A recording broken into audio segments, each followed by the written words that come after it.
So, yan. Hi po, sir. Ito po yung unit namin, ng Aldo Cube iPlay 20. Bali, nakabox pa po siya. Then, ayan po.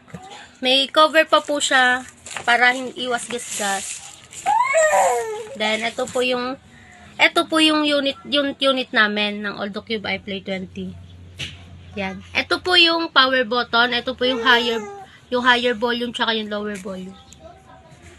Wait lang po. Ito po yung mga included niya. Kasama na po sa package. Ito po yung key dun sa may lagayan po ng SIM card at saka ng memory card. Then, ito po ang mga kasama. Ito po yung kanyang case at saka ito po yun. Ito po yung Bluetooth keyboard niya. Ayan po, connect off and on. May manual po rin. May manual din po siyang mga papel. And then, ito may papel din. Tsaka, ito po yung mga charger. Ayan, ito po yung Type-C charger ng Aldo Cube iPlay 20. Ito yung adapter niya. And then, ito yung Android charger ng keyboard na Bluetooth. Then, wait lang. Babalik ko lang ito. Okay, open mo. Hindi mo Open nakain. Ito ang kainin mo.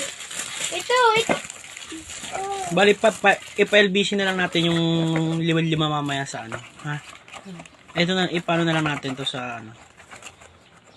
Sa tok-tok na lang o kaya sa lalamove.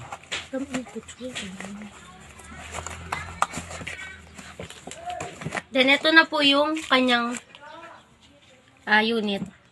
Nag-open na po siya. Ayan po.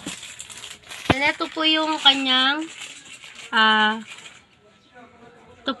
mga about. Yan po. iPlay 20. Then, nakalagay po dyan yung 464, yung RAM niya, yung GB niya, tsaka Android 10 version po siya. Ito ba makikita isa? Then, SIM slot po, status pwede.